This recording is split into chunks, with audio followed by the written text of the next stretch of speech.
मित्रांनो, शुभ दीपावली। तुम्हा सर्वांचं मराठी ब्लॉग स्टाईलच्या या आजच्या व्हिडिओमध्ये खूप खूप स्वागत आहे। आणि आज खरं तर दिवाळीच्या निमित्ताने मी तुम्हाला एका किल्ल्याचं दर्शन घ्यायला घेऊन आलेलो आहे। या किल्ल्याचं नाव आहे सिंधुदुर्ग किल्ला म्हणून। माझ्या मित्रांनीच, कट्टा गँगच्या मित्रांनीच हा किल्ला बनवलेला आहे। सो आपण त्यांच्याकडेच जाऊन या आणि सर्व माहिती ऐकून घेऊया, काय काय त्यांनी कशी मेहनत घेतली हा किल्ला बनवायला।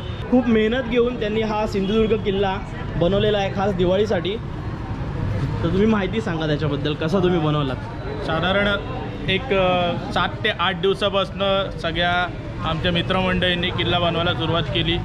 किल्ला हा प्रॉपर मातीचा बनवलेला आहे। दगड, विटा, माती हे सगळीकडनं इकडनं तिकडनं गोळा करून ज्या पद्धतीने लहान मुलं किल्ला बनवतात त्याच पद्धतीने लहान होऊन आम्ही सगळ्या तरुणाईने, माझ्या सगळ्या तरुण मित्रांनी हा किल्ला बनवलेला आहे। साधारण सिंधुदुर्ग, मालवणमधला सिंधुदुर्ग हा किल्ला आहे। मालवण पाण्यामध्ये किल्ला, शिवाजी आत कसा शिरला हे तुम्ही सगळेजण ऐकूनच असाल। तर त्यावेळेला हा 1664 साली महाराजांनी हा किल्ला बांधलेला आहे। कुर्टे नावाच्या काळा कभिनन जातीचा दगड जो असतो त्या दगडामध्ये हा किल्ला बनवला गेलेला आहे।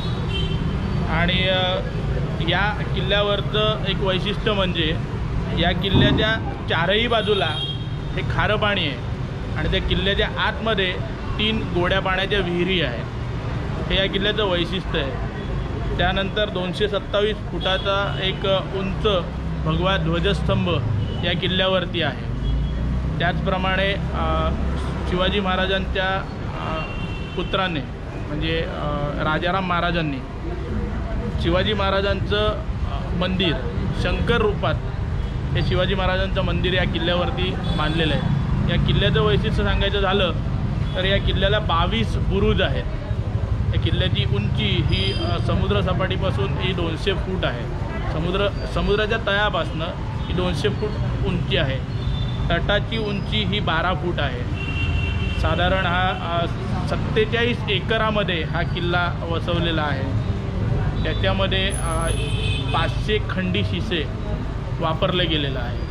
या किल्ल्यावरती तुम्ही जर का खूण बघायची झाली तर एका देवळीमध्ये शिवाजी महाराजांच्या डाव्या पायाचा आणि उजव्या हाताचा ठसा हा आजही या देवळीमध्ये तुम्ही जर का या किल्ल्यामध्ये गेलात तर तो तुम्हाला दिसून येतो। साधारण तुम्ही किल्ल्याचा दरवाजा बघाल तर आजही उंबराच्या लाकडापासून बनवलेला हा लाकडी दरवाजा आजही ह्या किल्ल्यावरती तुम्हाला बघायला मिळेल। असं या किल्ल्याची वैशिष्ट्य। मालवणमधला हा किल्ला सिंधुदुर्ग हा आत्ताही लहान होऊन आमच्या तरुण मित्रमंडळींनी हा सगळा बनवलेला आहे।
प्रथमेश दादा खरं तर खूप धन्यवाद तुम्ही माहिती दिल्याबद्दल.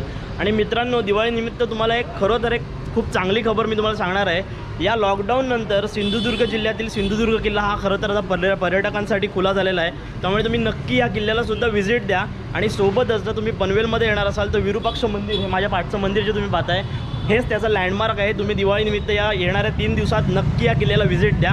आणि मी खरं तर सर्व या माझ्या मित्रांचे आभार मानेन की त्यांनी वेळात वेळ काढून माझ्यासाठी ही माहिती उपलब्ध करून दिली आणि सोबतच किल्ल्याचं सुद्धा तुम्हाला दर्शन घेता आलं. त्यामुळे अशाच एका नव्या व्हिडिओसोबत आपण भेटूया पुन्हा एकदा. माझा हा व्हिडिओ आवडला असेल तर मराठी व्लॉग साहिली आपल्या यूट्यूब चॅनलला नक्की सबस्क्राईब करा. सबस्क्राईब करणं फ्री आहे आणि त्याच्या बदल्यात तुम्हाला खूप मस्त मस्त कंटेंट पाहायला मिळणार आहे. तर भेटूया अशाच एका नव्या व्हिडिओसोबत. तोपर्यंत स्वतःची काळजी घ्या, सुरक्षितता बाळा.